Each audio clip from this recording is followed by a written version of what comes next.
foram alimentando essa frieza que, ao ver José se aproximando, era lá o sonhador, o nosso irmão. Então já foi distanciando. Então eles já não viam ele mais como, já viam ele como alguém que queria estar acima deles. Então isso foi gerando essa raiva. Eu acho que eles tentaram abrandar um pouco. Eles podem até ter se arrependido quando jogaram ele no buraco, só que eles devem ter parado para pensar, pronto, a gente já foi longe demais, porque se a gente soltar ele, ele vai contar para o nosso pai. A gente já é visto perante o nosso pai não com bons olhos. Imagina agora, sabendo que a gente tentou fazer alguma coisa. Eu acho até, Keren, que nessa hora deve ter rolado meio que uma pressão de grupo, assim, né? Um ali, não vão matar, vão vender, e o povo... Isso acontece muito hoje em dia também, na escola, na faculdade, né? O tal do bullying, né? O cara é perseguido porque ele é bom, o cara faz uma coisa certa. Não, esse cara aí nada a ver, ele é muito certinho. Que esquisito, né? Parece que ficou errado fazer a coisa certa. Fábio, eu fico pensando assim, que José teve esse sonho, né? E às vezes a gente pode ser tentado a pensar que era vontade de Deus que ele passasse tudo aquilo lá. Não. Poderia ser muito diferente, né, do que ele passou, do que os irmãos fizeram. Satanás é que quis e trabalhou na mente dos irmãos e fizeram com que eles cometessem aquele crime lá. Não que Deus, porque havia mandado um sonho que seria, os irmãos prostrariam diante dele, que eles deveriam cometer aquele crime. Então, às vezes nós somos tentados a pensar, não, é a vontade de Deus isso. Deus precisa fazer com que a gente sofra para que... E não é, a gente sofre pelas consequências das nossas escolhas, né? Justamente. Uma coisa que ele falou que eu achei interessante, que parecia que era muito normal cometer aquele crime, parecia uma coisa muito simples. Vamos matar, vamos vender, a gente entrega a túnica e está tudo resolvido. E o pecado cega a gente de uma tal forma que a gente começa sentindo aquela dorzinha na consciência, e a voz de Deus vai se distanciando da gente, a ponto da gente achar que uma coisa tão abominável é uma coisa simples. Comum. A gente perde a noção do que é certo e o que é errado. Eu acho que eles tinham medo de encarar a realidade. Eles estavam fazendo uma coisa errada, eles se deram conta que eles estavam fazendo uma atitude errada, só que ia ser mais fácil continuar fazendo aquela coisa errada do que encarar as consequências. Do que se arrepender. Do que se arrepender. Sim, e eles chegar sabiam, mas eles não se arrependeram. Talvez estavam muito longe, né? Pensaram, fizemos muitas coisas, estão muito longe para voltar atrás. Interessante é que essa história ela aconteceu há muito tempo. Só que essa história acontece ainda hoje também, né? Essa história se repete dentro das famílias, das casas, e não há esperança para essas famílias, não há esperança para essas pessoas, ou existe uma esperança? A gente pode oferecer algum conforto, quem sabe uma solução para essas famílias que vivem essa mesma situação hoje em dia? Eu acho que a gente tem que, no momento assim, de uma situação como essa, que a gente se vê num beco, ou a gente afunda mais, ou a gente encara uma vergonha, uma humilhação, uma vergonha de confessar os nossos erros. Então a gente fica meio em dúvida. O que eu faço? Sempre vai ser mais fácil fazer a coisa errada. Sempre vai ser mais fácil. O difícil é a gente confessar e encarar o fato de que a gente errou, mas que a gente quer mudar. Essa boa intenção já da gente querer mudar, peraí, eu fiz errado até aqui, mas daqui em diante pode ser diferente. A gente tem que parar e falar, vou mudar daqui para frente.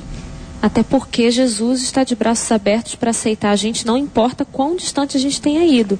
Mas precisa primeiro o primeiro passo tem que ser nosso. A gente precisa dar o primeiro passo, se arrepender, confessar e decidir que daqui para frente, desse ponto em diante, Deus é que vai tomar conta, Deus é que vai guiar a nossa vida. E se a gente se entregar de verdade, a gente começa novamente a sentir aquela voz, o comando de Deus na nossa vida. A gente passa a não ter controle mais. Não somos mais nós quem agimos, mas Deus age na nossa vida. A gente não vai ter como chegar até o fim da história aqui, já está acabando o nosso tempo, mas no final da história a gente nota que existe o perdão. José oferece o perdão que os irmãos não conseguiram oferecer para ele acaba oferecendo no final da história para os irmãos, para toda a família. Ele acaba abençoando toda uma nação, porque ele era um cara fiel, porque ele era um cara digno. A importância do perdão nisso tudo. Eu vou fazer uma pergunta para vocês aqui, que a gente já está terminando. Eu quero saber de vocês o seguinte: o que vocês aprenderam enquanto vocês estudavam essa história, enquanto a gente está junto aqui no Código Aberto? O que vocês aprenderam? O que fica no coração? Eu queria começar com você, Débora. Vamos da ponta para essa ponta aqui. Eu acho que o que mais me impressionou para trazer para a nossa vida hoje é o quanto estar em comunhão com Deus faz diferença na nossa vida. O quanto estar próximo, ouvindo a voz de Deus, nos impede de fazermos coisas erradas, nos impede de tomarmos decisões erradas e nos impede de que essas decisões reflitam na vida de outras pessoas para que a nossa vida seja uma vida abençoada.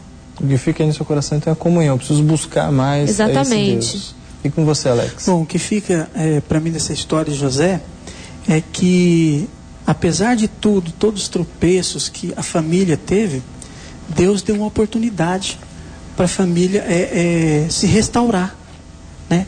E eles agarraram essa oportunidade, né? E eles foram pessoas que entenderam o erro, pediram perdão e com esse perdão eles deram oportunidade para Deus para que Ele pudesse restaurar a família. E foi o que aconteceu no final, né? Houve uma restauração ali com os irmãos, com o pai, né? E a família, eu acredito que depois viveu feliz. Isso, então, o que fica aí no seu coração é a ideia da restauração. Deus pode restaurar uma família, não importa a circunstância. E com você, Keren? Eu acho que poderia ter sido diferente se os irmãos não tivessem alimentado tanto esse ódio.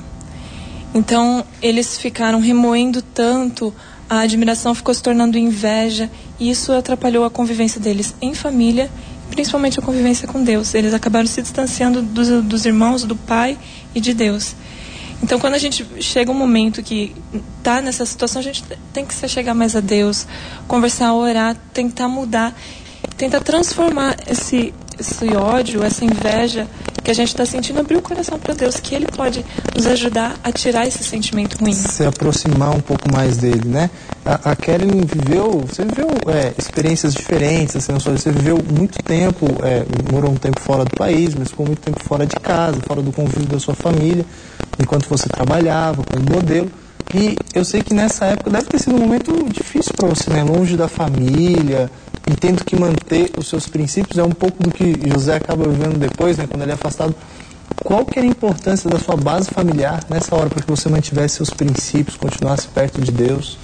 Foi o que eu aprendi em casa, em família, no estudo de manhã, nos cultos que a gente fazia aí na igreja, que serviu de base para eu continuar seguindo a Deus, mesmo estando numa carreira tão difícil, que é a carreira de modelo. Então, mesmo eu estando em qualquer lugar que eu estava, ou em São Paulo, ou fora do Brasil, eu buscava sempre fazer a vontade de Deus. Eu levava minha Bíblia, eu procurava testemunhar da mesma alegria que eu sentia em conhecer a Deus, eu queria que outras pessoas daquele meio também conhecessem. Então, eu buscava falar de Deus, e tudo isso eu aprendi em casa, com a minha família. Então, é muito importante o que os pais ensinam para os filhos, o que é conversado no tratamento, no convívio familiar. Então, é isso que eles vão carregar de base. Então, o modelo de família que eu tinha era a minha família.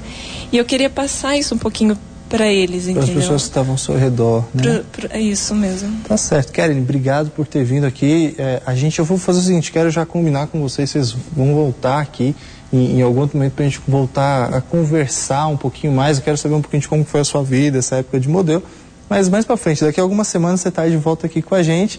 Obrigado, Alex, porque você veio de longe, rapaz. Veio lá do Mato Grosso do Sul, de Costa Rica, para participar aqui do Código Aberto. Débora, você vai cantar para a gente agora, que o Senhor te use.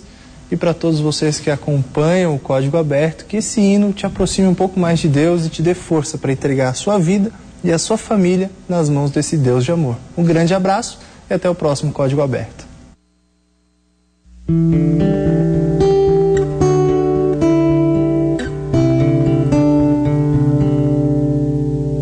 Em meio à tempestade, intensa escuridão, se tudo está perdido, não tenho solução.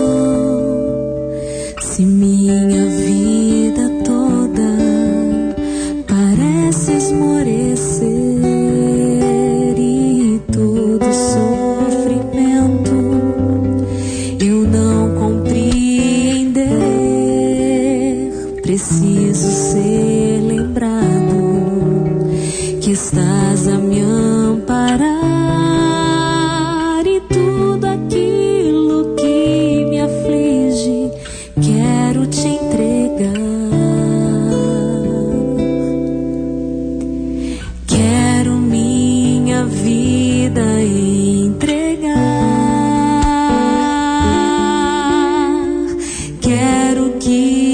graça venha me envolver. Quero renascer de novo, meu passado esquecer. Quero ver o teu poder me transformar.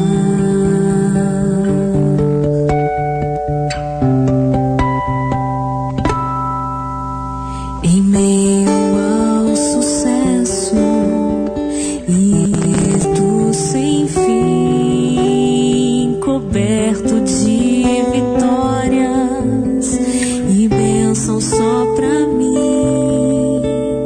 Se todos os meus sonhos eu puder realizar sem o menor esforço, eu tudo alcançar.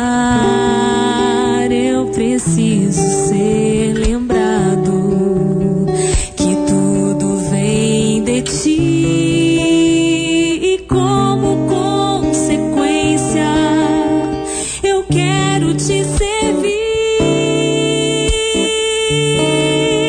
Eu quero minha vida entregar. Eu quero que tua graça venha me envolver. Quero renascer de novo, meu passado esquecer.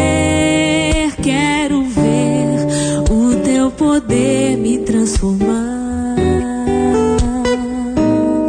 Eu quero ver o teu poder me transformar.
O Centro Universitário Adventista de São Paulo possui 3 campos: o campus Engenheiro Coelho, o campus São Paulo e o campus Hortolândia. O NASP Campus Engenheiro Coelho é um lugar de cair o queixo, um lugar tranquilo, bonito de se ver, um lugar super animado. Esse campus foi planejado para atrair jovens que querem vencer na vida de uma forma completa, para gente que quer investir numa formação profissional de primeira, conhecer pessoas diferentes e viver num ambiente cristão. No campus funcionam 10 cursos de graduação. São cursos de reconhecimento e um time respeitado de professores. Aqui, alunos têm muitas oportunidades de colocar em prática o que aprendem em sala de aula. Aqui não faltam eventos especiais, atividades e ambientes preparados para atender a necessidade dos alunos de se relacionar, seja com amigos, seja com Deus ou com os estudos.